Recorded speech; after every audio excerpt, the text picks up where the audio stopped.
Welcome to Ear Biscuits, the podcast where two lifelong friends talk about life for a long time. I'm Rhett. And I'm Link. This week at the round table of dim lighting, man, we hate to see you guys fight.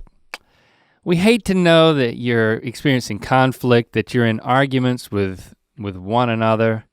Those arguments might be life-altering or ridiculous in nature. It doesn't matter to us. All that matters to us is that it's resolved. And that's what we pride ourselves on. Being able to do that. To resolve conflict, to save relationships, save marriages, by giving you the official. I would say restore relationships. Yeah, and that the official answers to these questions. Yeah. There is an objective truth. And we have it. And we have it.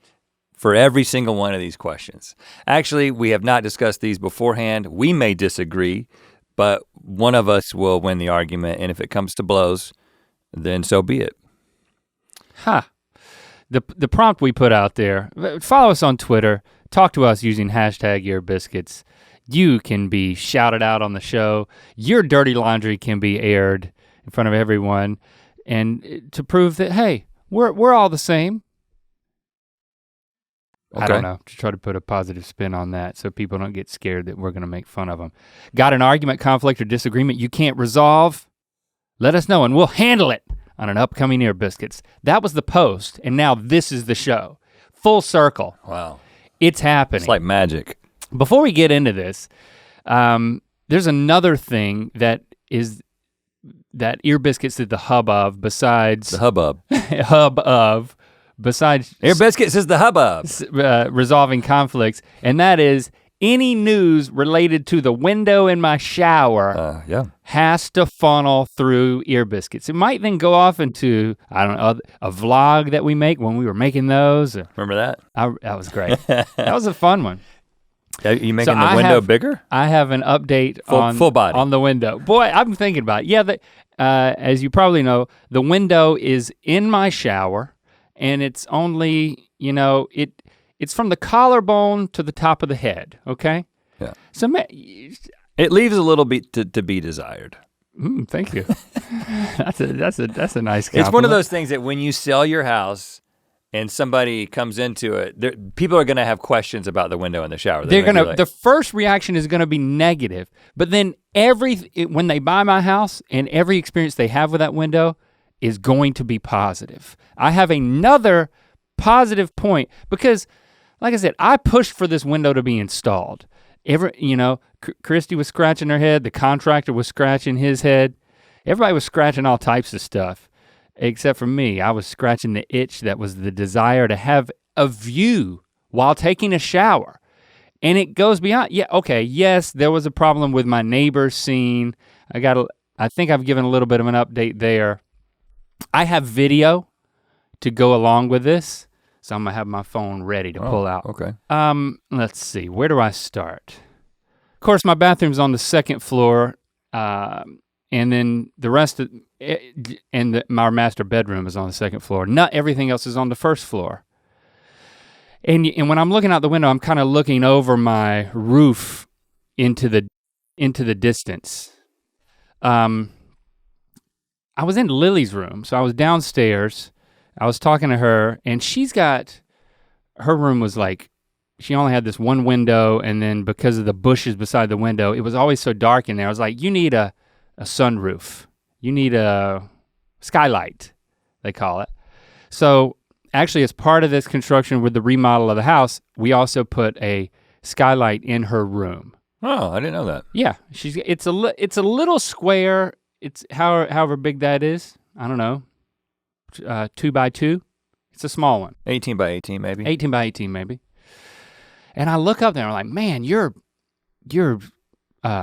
skylight is dirty. She's like, I never really look at it. I was like, well, how much sunlight gets dirty in? Because that's putting a skylight in a bedroom means that now the sun comes into her bedroom when the sun comes up, which is not a teen thing. It has a shade on it. Okay. So I'm like, you know what? I'm gonna optimize this. I'm gonna get one with a shade, with a remote. So wow. She has her own little shade, and the skylights in our living room, I also put shades on those, because when it gets real hot, and you don't want it to get too hot, so you close those shades in that big part of the room. She didn't seem to be too fazed by it, but it just stuck in my head. I'm like, my role is to keep the skylights clean. I've squeegeed all of the skylights before. But from the outside? I gotta get a ladder, I gotta get my window squeegee, I gotta like make my suds, I've gotta bring another thing of water that doesn't have suds to rinse it off because I can't get the hose all the way up there. It's a problem. So when I realized, man, you're due for a cleaning, I just kind of logged it away. I'm like, maybe 6 weeks from now, I'll get up there and I'll squeegee the skylights again and I'll enjoy it. But then, lo and behold, the next day, I'm in my shower, showering, and I just found myself thinking about the skylight. Now, when I look out my window, I cannot see Lily's skylight. Right. But if I open my window and look down, I could see it. If I really tried, but you have to really try to see it. So I just want to preface it with, if I'm in my shower, I can't look down into my daughter's bedroom. That would just be weird, strange. Well, it's also probably a translucent. It's clear. You could see in it. But the angles are such that you can't. But I didn't think, hold on. I've got a shower head here that comes, it's got this, I've got the shower head above, like the rain shower head, but then I got the one that I can take off the wall and like the wand. I can shower up different places and under different places and rinse. My rinse game is there should be laws against top, man. There should be laws against people like you. You should see me rinsing myself. I should get a video of that. But it occurred to me, I can wash Lily's skylight while I'm in the shower. This is, first of all, let me just say, doubtful. I doubt that you're gonna get the pressure that is required to pull this off, but you're also gonna freak your daughter out, so. I'm also gonna show you a video because I knew that's what you were gonna say. Here we go. All right, you know what time it is. It's time for a shower update. The window's still there. And there's always something new to discover. Hold on, are you naked in this? Out this window. Because there was a reflection on my neighbor put up I'm shirtless. Fence. So it's harder to see me. Yeah, so the neighbor built a fence. That's the update there. Of course, what I discovered was right down there is a sunroof. Sunroof, I call it. Lily's room, and I discovered sunroof. If it gets dirty. Isn't this exciting? See if I can do this. Not really, but is Lily home at this point? I think she was sleeping, yeah. Put this thing on. I could wash my whole roof, see? I can't quite. Well, not really. You gotta get the yeah. I change it. Not enough pressure. I change it to, blast. And bring it out there. Still not gonna do anything. Yes. I can clean the sunroof. Brilliant! From my shower. I'm cleaning the sunroof from my shower. Did this wake her up? Yeah, she had to think, oh, it's raining. She thought she was like, wake up, Lily, it's raining. I'll take it in a second. Did it work? Did it clean it? Yeah. Pretty great. Yeah, pretty great. It did work. It cleaned it, man. And then that's just a testament of how often it doesn't rain in California. That's right. Just a little bit of low pressure shower water is gonna clean the. Yet another reason that window in the shower is perfect. I went to work before Lily got up, and when I got home, she was like, "Dad, were you on the roof washing my skylight this morning?" And I was like, "No, I was in my shower. I washed your sunroof from my shower." How did that make her feel? Not surprised. Yeah, I think was pretty much it. Is she the only one? Yeah, that's just. Is she the only one who got a skylight? She's the only one that needed it. Okay. She doesn't have a window in her shower either. She's not asking for one, don't know what's up, but I just feel like it's my duty to keep you filled in on the continual enjoyment that I'm having in my shower. I thought that I was hoping, well, and I like to believe that the neighbor did see this happen. I like to think that the neighbor has a blog, like a blog spot, and it's called My Neighbor.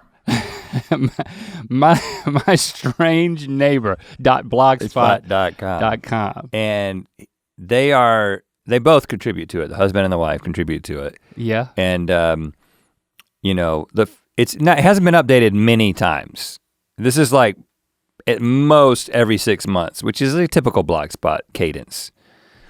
And the latest entry is like, you won't believe what came out of that window this time. It's like, how would you explain it? Because they probably can't see the skylight. So they just like see this man, they just see him like squirting his roof, like changing the pressure. And they're like, what is this fool doing? I'm so glad we put that fence up. It was so much easier to wash. I mean, I would like to have been able to squeegee it. So I think what I'm gonna do is I'm gonna get a really long extendable pole with a squeegee on it. And I'm gonna keep that in the shower. But you have all the other skylights too. Yeah. That are getting dirty at the same rate, as, You're right. Presumably. You're right, I didn't wanna bring that up, but yeah. You don't sponge it? Well, I would think you would take like one of those mitts that you like wash a car with. And have you done one of these? Have you done? I would think you'd be real. I know you're into cleaning things. I got a special squeegee, and on one side it's got like the scrubber with it has a long sponge across it. Yeah, and you scrub it with that, and then you flip it over and you squeegee it. Yeah, because it's sort of a wash and dry in one. Yeah, just like the people here in town who wash your windshield at a red light. That doesn't happen anymore. Without you asking, but yeah, that hasn't happened in a long time. No. Huh, all right, so that's my update. Don't worry about it. Oh, I'm not. I've still got it. We're still good. We're still good. How's your eyesight? Well, you can test it unofficially with the Good Mythical Morning Eye Chart shirt. Look at this. I mean, people are gonna look at this and they're gonna try to figure out what it says, and then you're gonna tell them, oh, Good Mythical Morning is a show. Myth. And what does it say on the bottom? Eichel Morning. What does it say on the bottom? As you can see, we can. Oh, as you can see, we can. Yes. Okay. Oh, look. Nice little slogan. I mean, it's tough to get line one, G. It's tough to get a graphic that is this wide. Oh, to put to get a number that far over. But we had to, because that was accurate. We had to be accurate. Usually you don't go much past the nipple, but these numbers are 2 inches outside of my nipple, which is really impressive. We cannot be contained by standard printable areas. Mythical.com. This isn't some print on demand thing. I mean, we do that too as well, but that's not what this is. No, this is we demanded it be printed. Right, totally different. Mythical.com. Good work, team. Abby Bigler, to help us settle this argument. Is it less gross to borrow your significant other's toothbrush than to borrow a friend's toothbrush? I say yes. My boyfriend says no. They're equally gross. Your boyfriend is wrong. This is not a difficult one by any means. I mean, they're not equally gross, but they are both very gross. They're both gross. If I had to choose one person to brush my teeth with their toothbrush, I would choose my wife. Right. Well, I think the answer is simple, because you're regularly, assuming that you have a healthy marriage, regularly swapping spit with your wife. So you basically have, I would think there is a culture of bacteria that has actually been influenced both ways. In your mouth and your partner's mouth, because that's what happens when you just constantly, like my wife and I are just constantly making out. Like French kissing? Constantly French kissing, right when we wake up, right before I leave, first thing when I get home, right before we go to bed. And it doesn't always lead to sex.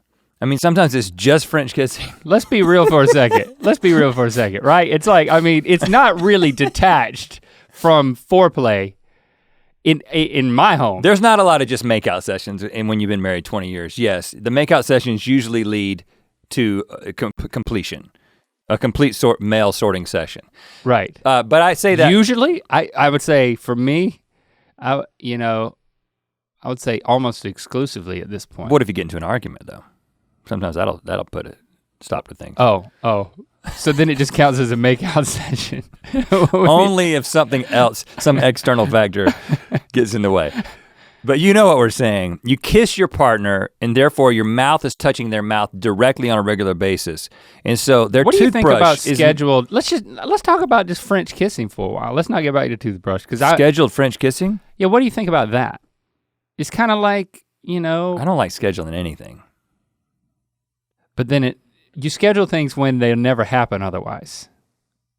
Well, I mean, it happens. But it happens and then it stops. Like we're just having a makeout session. Like, don't say we, just talk about you and your wife. I'm referring to me and my wife. You and Christy are having a makeout session, okay? And that's it. I think that's gonna require some planning. Like some expectation management. I think it does happen. I think I need to be biologically ready for that. I think it does happen, but I think that would be fun. I do usually interpret it, or let's just be honest, I like to believe that it is contributing to foreplay. Even if it's like 4 p.m. and I know that the male sorting is not gonna happen anytime soon. If there's making out happening, what I'm thinking is, well, here we go. This is a deposit in the bank. Now, I'm bringing zero judgment into this. This is all curiosity. Because for me, this never happens. Are you saying that like you and Jesse might pass each other in the house and then you'll just start making out? Has that ever really happened? Yeah. There's no way, right? Yes. What? Yeah. Really? Yeah. I mean, like French kissing. Well, if you're gonna kiss, like Chrissy and I do it like the French. Chrissy and I will hug and we will kiss each other on the mouth. I'm not saying it's like a normal thing, but we're not gonna go into like a makeout session. Well, okay, when you say session, how long is a session? I'm saying that like there might be like forget session, tongue. The tongue will breach, yeah. No, I mean like, what? Okay, be more specific. My tongue will go into her mouth and her tongue will go into my mouth. Do you want me to draw you a diagram? No, I'm cool with what you've told me. I'm not saying how that often this does that happen? No, not often at all. But I'm saying, you just said it never happens. No, it happens. It has happened. It never happens to us unless, and I'm not saying it's automatically foreplay, but you have to be in, it only happens to us in a zone. I think that's true. Yeah, okay. Listen, I don't want to paint an incorrect picture here that this is like, I don't want to walk in your kitchen. Every time you turn around, I'm making out with my wife. And I'm sure that there are some couples where that happens. I'll be honest that I think I kind of represent, a little bit of a stereotypical husband, situation, which is like, if that's happening, I'm kind of thinking about it in reference to what it might lead to, right? To be honest with you, that's how I think about it. And even if your brain's not thinking about it that way, the rest of your body biologically is. But there are times when it would just be a thing that just happens and doesn't lead to anything, and that's not what the expectation is because of where we're at or when, also things like being on a date sometimes. There'd be some making out that happens on a date. Like where? In the car. Okay, in the car, yes, in privacy. I'm still picturing like Why does this gotta be PDA? At the date table, that's what I wanted to clarify because that's what I was picturing. I mean, not that I was picturing. My wife would be okay with us making out in like a restaurant because I would think that she would think that was like, oh, he's not scared to show his love for me in this place, but I just, it's kind of a McLaughlin thing. We're a little bit sensitive to PDA or PDOA, as my dad says. He puts the O. Public display of affection. Oh, yeah, there's thank you. You had to tell me the word. He always does the O. PDOA? PDOA. No. No place for PDOA. No one's ever said that. My dad has said it many times. Really? And so that's what we say whenever we say it. It's like PDOA. You know what? I hereby resolve to tongue kiss my wife, period. Because you don't care about PDOA, what people think about it. Padoa. PDOA. Wow, I thought more highly of your father. No, but here's the thing. It's not, I refuse to believe because my dad doesn't have those things that he says that are like. Right, I've never heard him say the incorrect pronunciation of something. So I choose to just believe that he actually is correct and people just drop the O for illegitimate reasons. All right, you wanna go back to toothbrushes? But here's the thing, yes, I will tongue kiss my wife, but that doesn't mean I wanna use her toothbrush because I actually want her to use her toothbrush and me to use my toothbrush before that. Now, that's not a requirement. We don't have to detox before we have intimacy. But if you're on vacation and you realize that you forgot your toothbrush. More often than not, we're gonna brush our teeth before there's any make out. Well, okay, of course, you're married. But if you're on vacation and you realize that first night, you're like, oh, crap, I forgot my toothbrush. I know exactly where it's sitting right there on the counter. What do? The front desk will usually give you one. 100%. First of all, I'm not solving the problem right then. I'm going to bed. And then I'm going to bed without brushing my teeth because I don't think that that's that big of a deal. I would probably swish, or I would if I wasn't just going to bed, but if we were, if there was gonna be some making out, and let's just say that's it, nothing else. I might use some toothpaste on my finger. That's okay, that's acceptable for sure. I got, anything to freshen up. But if there's not gonna be making out, but I would do that before I use Christy's toothbrush, even in that scenario. There's many things that I would do before I would use Jesse's toothbrush, and I don't think I've ever used her toothbrush because I do believe that it is gross, and I do believe that it is grosser than kissing. But because it's a cleaning process. But that wasn't the question. Is it less gross to borrow your significant other's toothbrush than to borrow a friend's toothbrush? Absolutely, yes. There's gross. nothing to argue about but here. But still gross. I think her boyfriend is saying no, they're equally gross. Okay, they're not. Abby, you're right. But you know what? Some arguments you don't need to win. Is this one of those arguments? Well, no, I think that she won this one. Yeah, we think she won, but I don't know if if she needs to press I think there's it to something the point. going on that she didn't, I think there's something under this question that she did not reveal, which is, I think that she either has used his toothbrush or is he forgot his toothbrush and she was like, just use mine. And he's like, no, that's gross. And then they got into this argument. So whether or not you should use your significant other's toothbrush is a different question than the one that was asked here. We're just answering the question that was asked and talking about a lot of other stuff. I would not use, I think that I have used Christy's toothbrush, but I think it was an accident. But then I didn't feel horrible about it. Yeah, especially if you get the water real hot. Yeah. When you're done with your toothbrush, do you really clean it under the hot water afterward? I really clean it. I do not really clean it under the hot water. What do you clean it with? Just the water. Oh.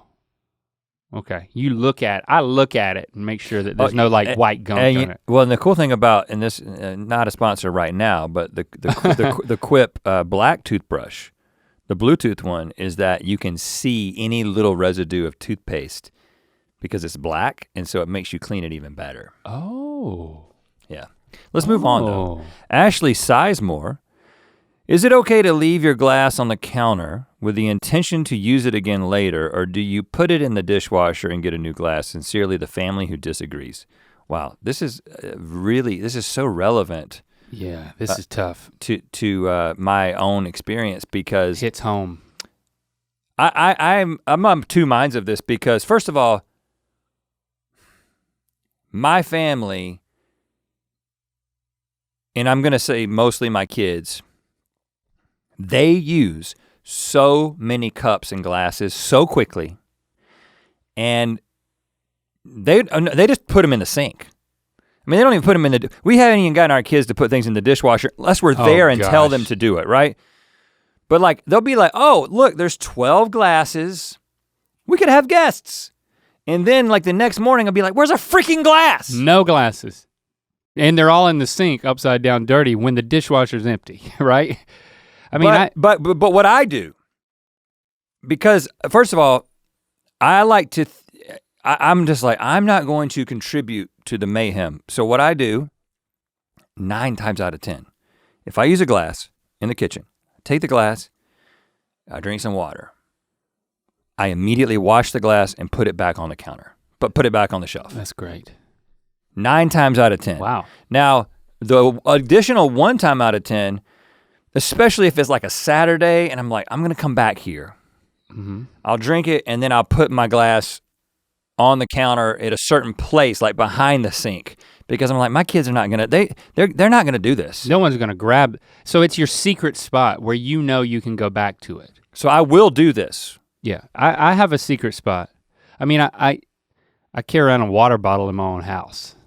So you don't need this, you don't need glasses. And then we drink a lot of cans, you know, to a fault. But I think there's an answer here in everybody. I think there should be a rack, kind of like when I was talking about the pill box for every day of the week. I think there needs to be a drying rack that has a spot for each person's cup to be, after they use it, to rinse it and then put it upside down on a drying rack that's compact enough to be hidden somewhere, because this is ugly. You don't want this out on the counter.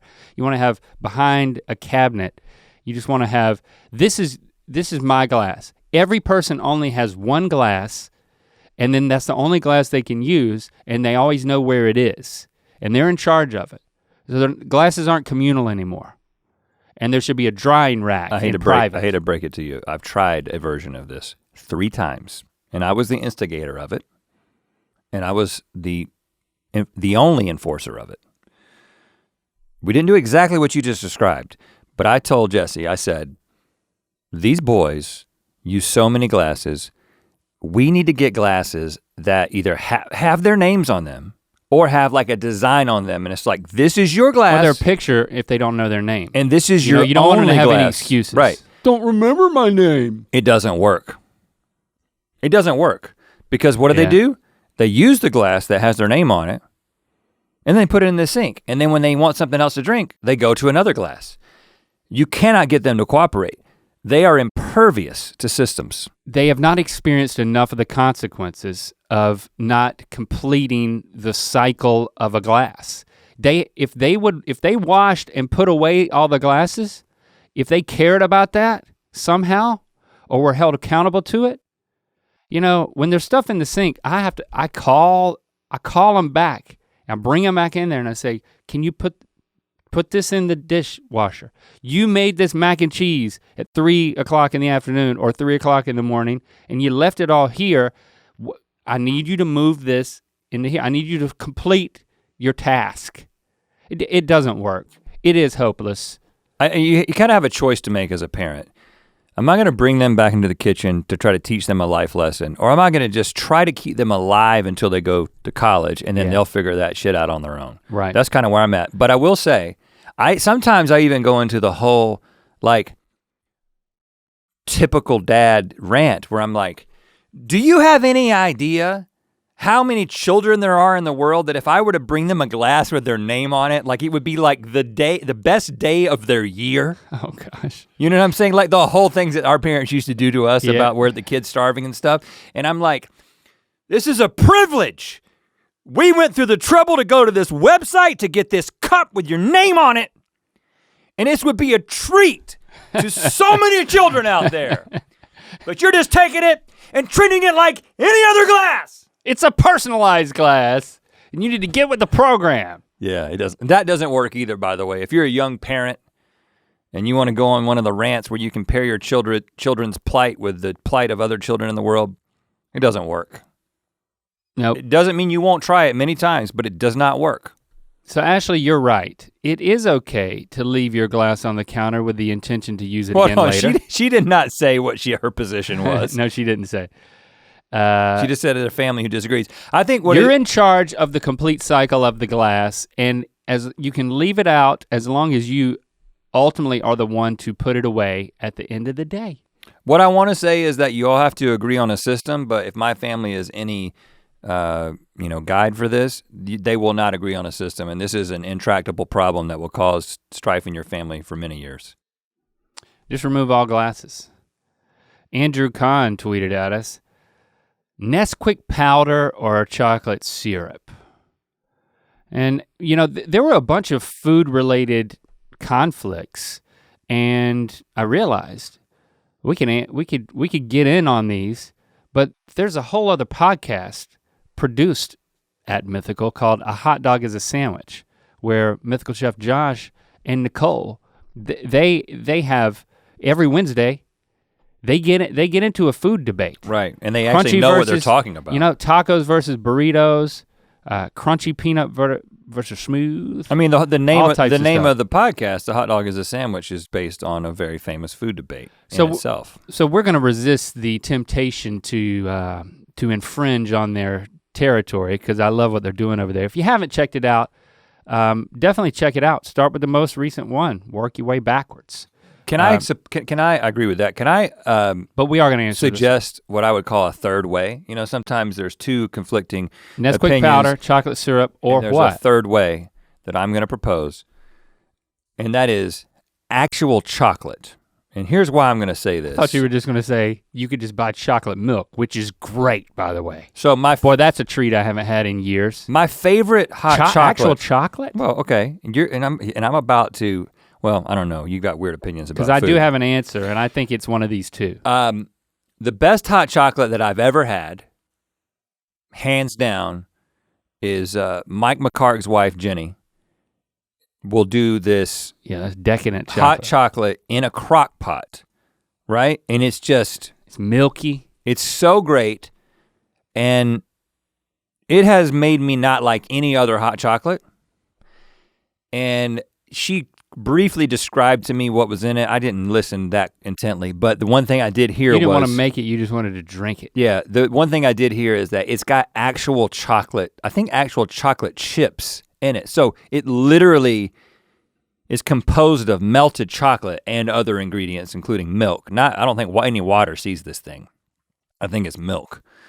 Anyway, so I think the third way is actual chocolate, and it is the best way. Well, that doesn't answer this question. That's hot chocolate, right? They're talking about chocolate milk, not hot chocolate. That's true. So yep. you know, none of that matters. That's true. Yep, I was thinking of a different beverage. but you can make hot chocolate with these things. I mean, it just goes to show you what heat can do to a beverage. Make it something totally different. So yeah, the third option is just buying actual chocolate milk. There was this cheap carton of chocolate milk that my mom used to buy, and it was so thick as a kid. Oh, I miss it so much. It was like Borden brand. Well, you know the ones the ones in the glass bottle. The ones in the glass are really good now. Like one time, looks like the milkman would drop it off. Yeah, we were hanging out with Julian Smith, and he was like, "Guys, you gotta have this." Was that? It was eggnog. It was eggnog, but it was from the same farm. It was from that farm. It's like the so-and-so farm, and they do a really good hot chocolate. Last night, I went Link Neal old school. Of course, in high school and in college, every night I would have a spoonful of peanut butter, and then I would take the Hershey syrup, the chocolate syrup here, Andrew, and I would, I'd pour it in, and I would ding-a-ding-a-ding-a-ding-ding, mix it up. But back, and I did that last night. Oh, it was great. Ironic. I love eating. Is that why you chose this question, because you did it last night? It's fresh on my mind. But as a middle schooler and grade schooler, at my Nana's house, she had the Nesquik powder, and I would eat that every day. Huge glass of that. You eat it? I eat my chocolate milk with a spoon. Weird. I don't drink it. I eat the peanut butter off the spoon, and then I use the spoon to dip. Don't describe it. It just is gonna annoy me. And that's how I eat my my smoothie now as a middle-aged man. Every morning I eat my smoothie with a spoon because of this nostalgia. I gotta say, I think Nesquik powder is my official answer. Yes. Interesting. Even though we have Hershey's syrup at the house, it tells you to keep it in the refrigerator, which drives me nuts. Is this because of taste? Because clearly something that's a syrup is easier to mix than something that's a powder. It's not easier to mix if your syrup is not room temp or warm. If it's refrigerated and cold, it's harder to mix. It still works, but it doesn't mix as readily as powder, but it tastes different. It's a different taste. It's probably a more manufactured synthetic taste. I'm talking about the powder here, but I have a nostalgic affinity to that. It's closely related to my Kraft American sliced cheese nostalgic affinity. I opened my refrigerator 2 days ago and there was a stack, like that whole, I hadn't seen this in years. We have not had individually packaged sliced Kraft American cheese in our fridge. Yeah. I mean, over 10 years. It's just not something we have. Right, yeah, my wife doesn't do it either. I knew it had to do, I didn't even ask. I know it had to, Lily went to the grocery store and bought it, and I know it has something to do with TikTok.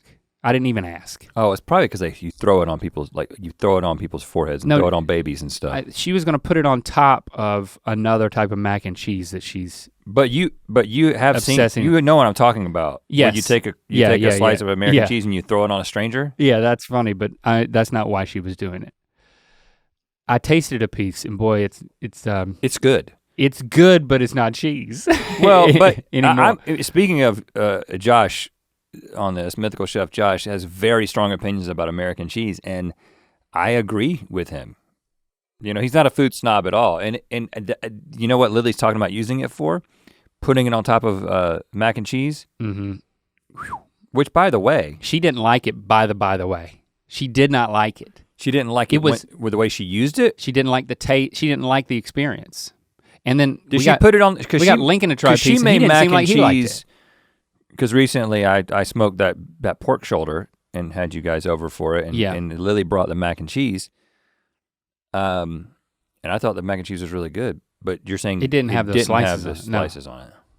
Okay. She was making a cup of mac and cheese, like the instant cup of mac and cheese, and then I think draping a slice over the top of that as if it needed more cheese. It always needs more cheese. All right, so are you going with syrup or powder on this? I don't have a strong opinion. I'm going with, I interpret this as hot chocolate and go with real chocolate. All right. Solved that one. From Paradise, Mythical, how to pronounce pigeons. I say it's pigeon, but my girlfriend thinks it's pigeons. We Googled it, and I think it says pigeons only, but she insists that they are wrong. Pigeons. Well, I think pigeons. I'm gonna say what I'm going with here. I'm gonna just remove the P part, and I think this is a common, this is a common mistake that people make when there is an EO or an IO in a word. So you think that it looks like there's two syllables in the second half of pigeon. I think that's what's up for debate here. Pigeon. That's what she's saying. Is pigeon like a shortening of the actual word? And pigeon. When you look at this, you see right here, it's very clearly a two-syllable word, pigeon. Pigeon is the correct pronunciation. Now, P-I-J upside down E-N. I could have consulted, I think I may have at some point, whether it's Good Mythical More or this podcast, I may have already relayed this information, but my son Shepard had this pigeon thing that happened last year. And I don't mean like an incident with a pigeon. What I mean is I vaguely remember this. He started at a new school, right? And at some point he communicated to the class and to his teacher that he liked pigeons. Now, let me be clear, we didn't know that he liked pigeons. He had never talked about pigeons before to us. I'm not saying he didn't like pigeons, I'm just saying it didn't seem like it was really that big of a thing, but when it's not something you have to declare. When he went Family, meeting please. When he went out on this pigeon limb. I got something I need to tell you all. He went out on this pigeon limb and I think he saw that pigeons could kind of be his thing. And that he was getting a response from his classmates and his teachers, and they were like, this is kind of funny that this kid's into pigeons. Like they had this one thing where you drew yourself as an animal and he drew himself as a pigeon. Oh, I remember this. It was beautiful. And then the theme of the entire year last year, or their school year, and I'm talking like the 2019-2020, so we were talking like fall 2019, was micronations, right? And so the whole idea was that you were gonna get into a group with some other students and you were going to create a sort of fictional nation. And as you learn about like the way economies work and the way resources work and in a nation, you're going to sort of create a story around a fake nation and present it to the rest of the class. Oh.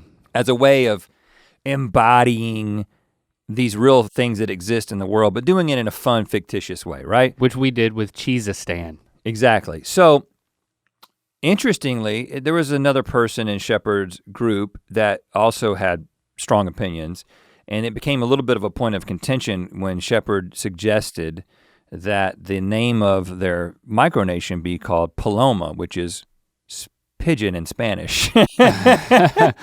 Good name. And that the thing that was true about Paloma was the fact that it is just a nation of pigeons. Long story short, Shepard won this argument and Paloma ended up being a nation of pigeons. And it kind of became, again, I ended up asking Shepard about this and I was like, Shepard, explain the pigeon thing to me and like how it happened. And he was like, because I was like, I don't remember you saying that you really liked pigeons before this. And he was like, well, to be honest with you, I said that, it's not that I don't like pigeons, but I said that I like pigeons and everyone started reacting to it. So I just kind of leaned into it. So much so that this past year when he started the new school year, and of course, this new school year was very different for the kids because they weren't in it for very long because of COVID. His teacher, we had like a Zoom conference with his teacher and she was like, we love it when Shepard, he doesn't always participate, but when he does participate, we love it when he participates and he's funny and he tells funny stories. And also, I would love to talk to him about his love for pigeons. And then she holds up a mug that says something about pigeons on the mug. And I'm like, did this woman get this mug or does she just have an affinity for pigeons? Probably. But like now that he has made this pigeon sort of thing about himself. It's part of him now. It's a brand. You have to kind of keep carrying it on. So I wasn't gonna break it to her that, the pigeon thing was just something he kind of pulled out of his butt and then leaned into. But she loves pigeons. Well, she wanted to connect with him about pigeons. I was like, yeah, he'll love that. I don't know what I said. Like pranking the teacher. I mean, this is well, it's not much of a prank because it's my kind of prank. It's a very long play prank. Again, I think he's actually gotten more into pigeons as a result of this. Self-fulfilling prophecy, yeah. But I can just say, it's fair to say he kind of got carried away. Yes. That was trying to be a carrier pigeon pun, but it was a little weak. As a father of a self-described pigeon lover, I can say pigeon is the correct pronunciation. It is not pigeon. Pigeon. Paloma is a place in California. Oh, we can go visit. Yeah, where is it? How far away is it? It is just southeast of Sacramento, California. I was watching The Family Feud. Just like right in the middle of the state. I was watching The Family Feud the other day, which I love watching it. Okay. And the question was, name a city, or like, it was like, name a city that you would like to go on vacation to. Anywhere in the world, right? Okay. And it was like, okay, so number one answer was Hawaii. Oh. Interestingly, one of the guys said the Caribbean, which is also not a city. I should be on Family Feud, huh? Yeah, you would be a great contestant. You're a YouTube highlight waiting to happen. Listen, I want to be on Family Feud. I seriously want to be on Family Feud. Cities. Titties are cities. You got to be clear.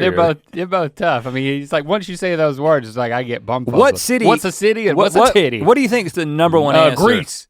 Yeah, Athens. You've got two X's. Paris. Oh, Paris. That's like Paris, London. I've been there. To London. Rome. Oh, Rome, not Athens. New York City. Okay. So those kinds of cities. But like Los Angeles. They were. I don't think Los Angeles was on there actually. No, maybe it was. Paloma. But it got down to this family had 2 strikes, and like Steve Harvey is asking this woman, he's like, okay, the other family's gonna have an opportunity to steal if you don't get this. Name a city that people would like to vacation in, and she's like, Sacramento. Sacramento. Oh, I mean, and it's just like, whoa, okay. But Steve didn't have as much fun. He just was like, Sacramento. Okay. Sacramento. He made a. Of course, it wasn't up there, but disappointment. He made the choice to not lean in and make fun of her too much, like he does a lot. Well, yeah, it's not a 4-hour show. Yeah. If he did that for every dumb answer, then what would happen? Riker tweeted at us, I want to get a motorcycle. My wife thinks it's too unsafe. I work in a funeral home. Trust me, people die every day from all manner of things. Wow. Mortality is a bitch. God, this took an aggressive turn. What should I do? Stay in bed wearing a helmet? I want to be alive, not just live. Wow. Riker with a Y. I mean, that's the name really seems, it adds up with the motorcyclist. If you've got a Y in your first name, I think you're much more likely to be a motorcyclist. I agree with that. I think you're living on the edge. I think you're willing to take more risk because there are more risks. And this is a real conversation that happens a lot with people wanting that motorcycle. A lot. Well, I have I've got 2 go ahead. I didn't mean to cut you off. An analogy go ahead. Here because I don't want to ride a motorcycle. I don't want to own a motorcycle. It's not I'm too sensitive to like falling down, not just dying, but I know that most people who own motorcycles are like, how many times have you laid this thing down? Like it happens. Like it ends up happening. You don't always die, but like I'm just in a place in my life right now where those kinds of inconveniencing injuries, let alone death, it's not something I want to entertain. But what I've said for years is that I've been very interested in ultralight flying, right? We talked about this before. And then there's many times where I've thought to myself like, I should get my pilot's license. I should fly a little plane, right? Anytime I bring this up with my wife, she's like, no. Now, she was in a plane crash. That makes a difference. She was too young to remember it, but when it did happen. When she was less than 1 year old, her parents were in a small plane that clipped a power line and crashed, and no one was seriously injured. But anyway, it's like there's this lore in her family. And first of all, how often do you hear about somebody dying in a small plane? It seems like it's pretty often, right? So I've kind of dropped this. I've kind of been like, all right, I'm not gonna push this. But for me, the only way to, because I know that it is more dangerous, like me not getting a pilot's license, me not ultralight flying is a safer long-term life choice than me deciding to do it, right? But we don't just, like Riker said, we don't just avoid all risk, right? What do? Stay in bed wearing a helmet? He wants to be alive, not just live. So to me, this is an individual, I'm being serious about this. I'm not trying to make a joke about this. This is a thing that lots of people argue about. And it isn't just always, well, the husband wants to do something dangerous and the wife wants to keep him from it. That happens a lot of times, but I'm just saying in any relationship, there might be something that you want to do that there is inherent risk in it. And we know that it is riskier, significantly riskier to ride a motorcycle than to be in a car. 27 times as likely to die in a motorcycle crash than a car crash, right? Because for obvious reasons, you're riding on top of the vehicle, you're not inside the vehicle. And that's according to the National Highway Traffic and Safety Administration. Oh, we're familiar with them. We've made videos for them. Yeah, 27 times more likely to die. So, but how do you evaluate this, right? Because than in a car. What if Riker's number one passion in life is to ride a motorcycle. Now, if this is something that developed after they got married, and now you know what, you have to take into account the fact that your wife doesn't want you to do this. Now, if you were like a motorcycle guy, it's part of your identity, you're super into it before you got married, when you get into a relationship, I feel like that's a different conversation. Because it's like you married this person, you got into this relationship knowing that this is a passion of theirs. Changing them. You're gonna have to live with that risk. That's a complicating factor. It does change the complexion of the conversation. But let's just assume this is happening after the relationship. Well, I don't even know that you have to be prepared. I still think it's probably a decision for the two of you, but Yeah, you still gotta come to a decision, but it is different if it was a pre-existing condition.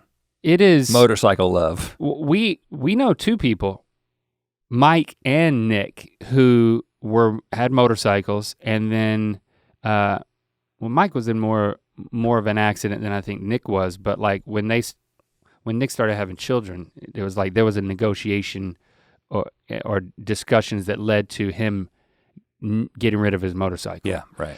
I mean, there's a lot of technique and skill, and it's a demanding hobby. To be really good at it and to be defensive in your driving and to be aware of everything, because it's like there's so much constant risk. And there's certainly parameters, I don't know what they are, but I would think there are parameters that would make it more safe. I'm kind of guessing here, so I'm talking out of school, but when you're like motorcyclists traveling in groups, it's like if you've got a buddy, you're saying that more likely to, there are things you can do to mitigate your risk. I think that might be one of them. You're more visible in a group. Wear an orange shirt? Wear a bright helmet? I'm saying join a motorcycle gang. Okay, well, okay. And probably wear like really bright colors. So you're saying that dress like a clown. The approach to the motorcycling, and if you're a motorcycle stunt person, if you're like, oh well, I'm gonna be a TikTok or an Instagram motorcycle person, and I'm gonna do like wheelies down the middle of the interstate without a helmet in a bikini, right? Then that's problematic on a number of levels. I agree with that, but I feel like the factors are, if you really, I guess what I'm getting at is if you really care about it. If I'm Riker, I might can do a bunch of research to then bring that stat of 27 times more likely to die than in a car.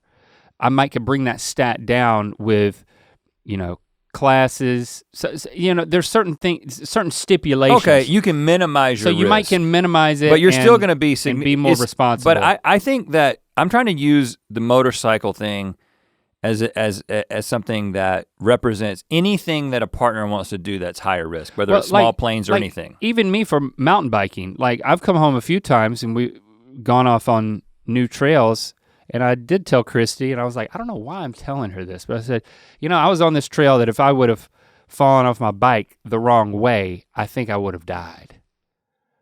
And that's not a good thing to tell your wife. And I don't think I'm gonna go on that trail again. And I'm pretty cautious, so when I get to those places, I try, sometimes I'll walk my bike. So I'm increasingly more risk averse, but it is a risky thing. Well, so on some of these single tracks. So let's assume, just so to kind of arrive at some conclusion for Riker, that this is a passion that developed after the relationship started. So we're doing away from that with that factor. And let's assume that if Riker decides to do this, he's going to do it in as safe as a way as he can, right? He's gonna be a safe and responsible motorcyclist. Still riskier than not deciding to be a motorcyclist and to ride in a car, right? To me, the factors at play are, I think he has a point in terms of, well, this is something I want to do and I recognize that it's risky and I'm gonna die at some point. Okay, there's a point there. But I think that it's like, how resistant is your wife to this?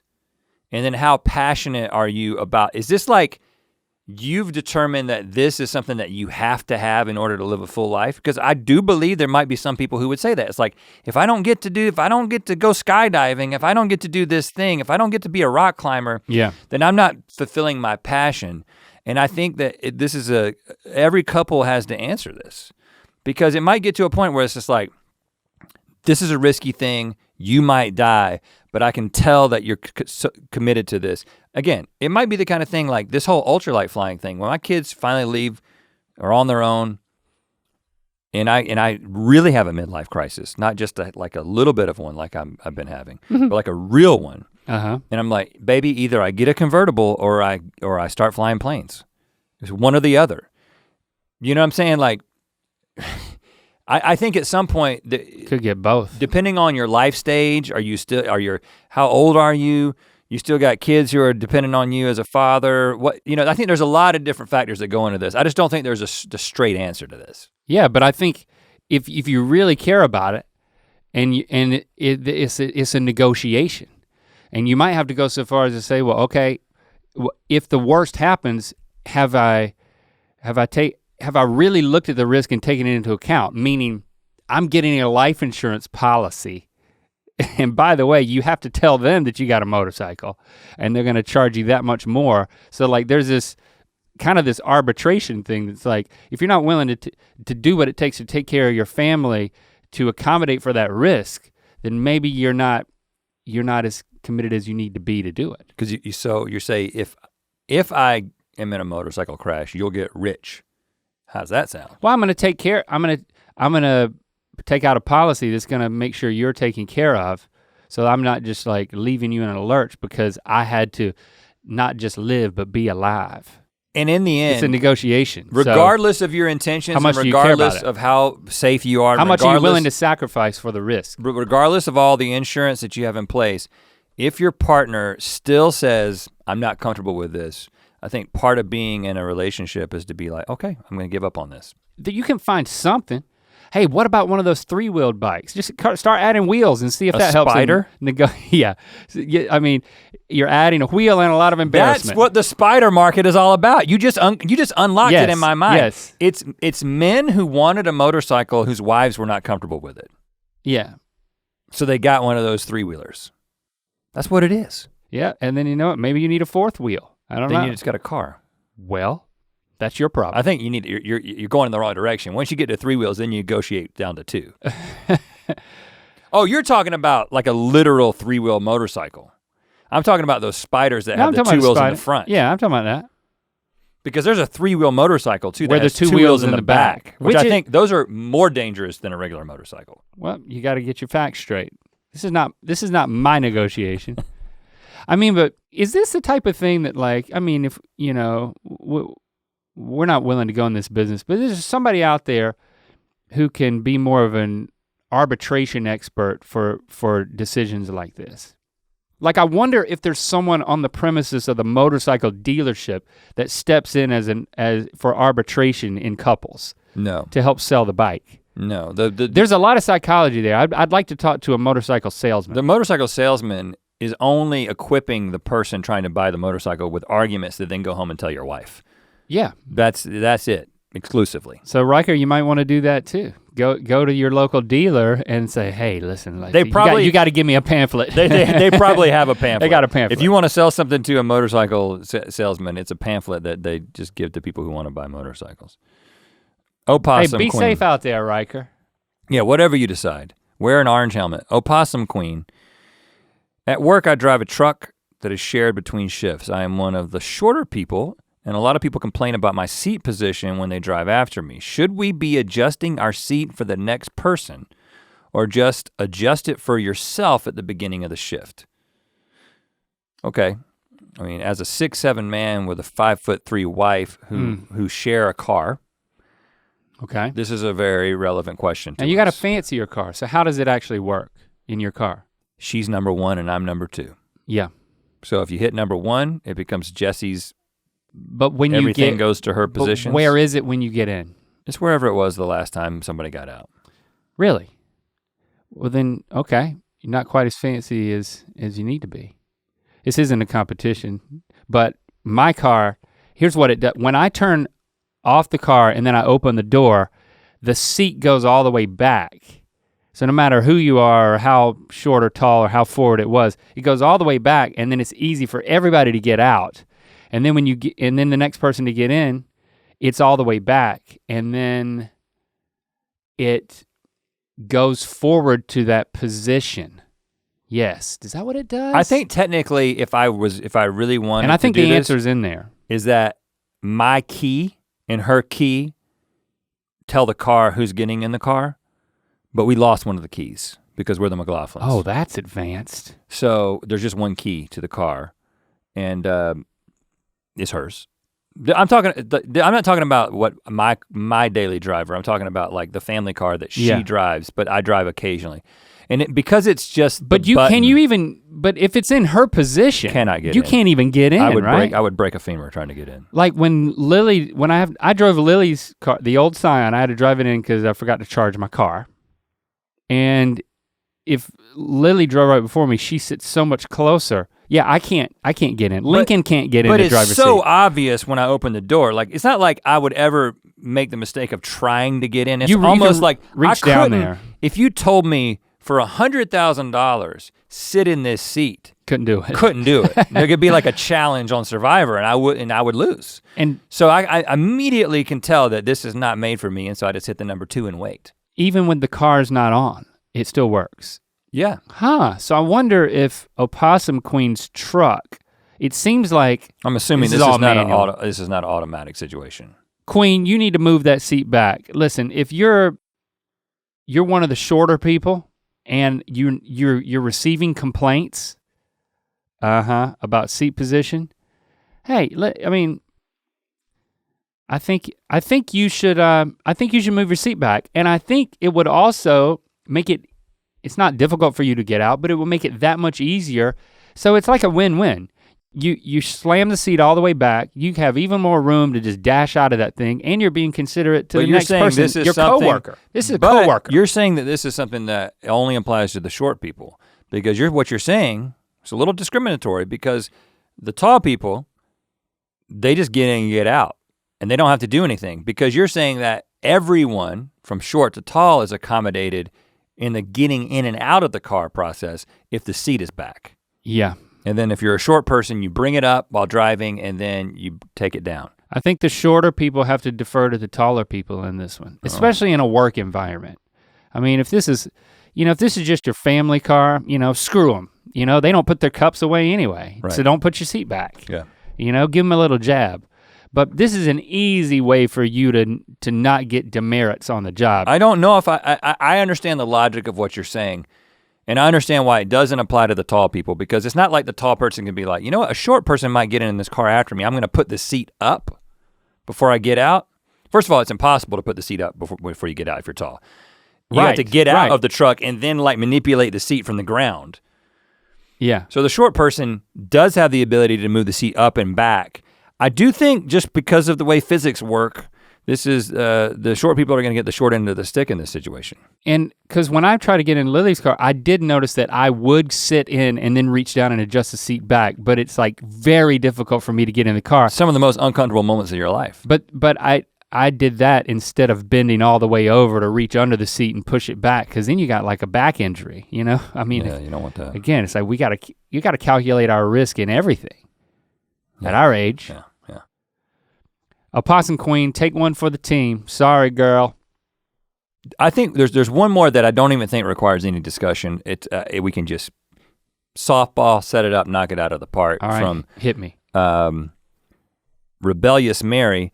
My boyfriend thinks the blinds closes slats down when they clearly should be closed slats up. The light comes through still when he closes them down. That's not enough evidence for him. He thinks closing them down will prevent peepers. What do y'all think?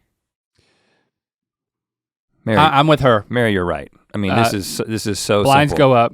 Peepers still can't see in, and it blocks the light from shining through that little slit onto the floor. Well, case in point, just yesterday I'm on a Zoom call, and I'm facing a window. Mm-hmm. In my office in the Creative House faces a window, mm-hmm. and I don't know if it was me or somebody else that closed them slats down, and it was sunny, and there were these lines all over my desk and my face.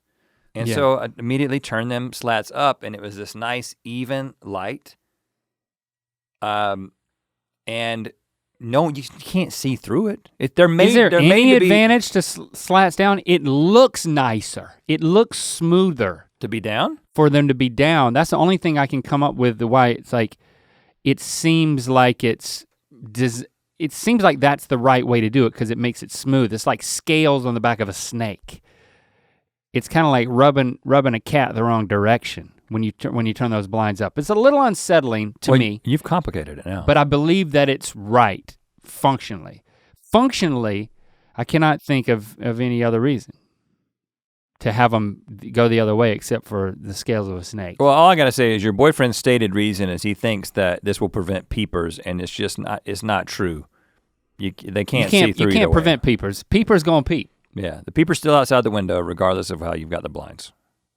We should give a heads up. We're releasing a special episode of Ear Biscuits this coming Thursday. If you're listening to this one fresh on Monday, then just a few days later, we got a special extra, I'm gonna call it a mini episode. I don't think it's gonna be as long as a typical one. It's part of the Dell Podference. So we're gonna be talking about how we weathered COVID from a business standpoint. So don't be alarmed when there's an entirely extra mini Ear Biscuit later this week. Just wanna give you that heads up. And I'll close with a rec here. I'm choosing this rec because I believe that it could be a point of contention. And that is, if you are I'll start with, if you are a blue cheese lover or you are blue cheese tolerant. Some people don't like the taste of blue cheese. This is not gonna be helpful for you. Okay, I'm checking out then. Go online, find the recipe for blue cheese coleslaw. There's one on Food Network that's good. My wife, when I was talking earlier about the having you guys over for the pork shoulder that I very good. I smoked this pork shoulder for 17 hours. Okay, it was like 23 pounds. I ate it over the course of like 14 minutes. My wife was like, of course we got to make slaw for this thing because we're doing it, North Carolina style. And she was like, what do you think if I made a blue cheese slaw? I was like, first of all, I love this idea. Second of all, you can't just make a blue cheese slaw. You have to make a regular slaw for people who don't like blue cheese. But I love this idea. And she made it, and for me, as a blue cheese lover, it was revolutionary. It has changed the way I think about slaw. I was not a slaw person. I put slaw on my barbecue almost out of obligation because I'm from North Carolina, to be honest with you. It isn't like I like it. It's kind of like, yeah, this is what you do. Try the blue cheese slaw. And again, if you're a blue cheese lover or if you're just blue cheese tolerant, if you're the kind of person that if there's blue cheese in something, it throws everything off for you, don't try it. You're not gonna like it. But I'm just gonna tell you right now, try it before you knock it. I like it. Blue cheese slaw. Okay. Hashtag Ear Biscuits. Again, we'll see you for a special one on Thursday and then a normal one like every other Monday. To watch more Ear Biscuits, click on the playlist on the right. To watch the previous episode of Ear Biscuits, click on the playlist to the left. And don't forget to click on the circular icon to subscribe. If you prefer to listen to this podcast, it's available on all your favorite podcast platforms. Thanks for being your mythical best.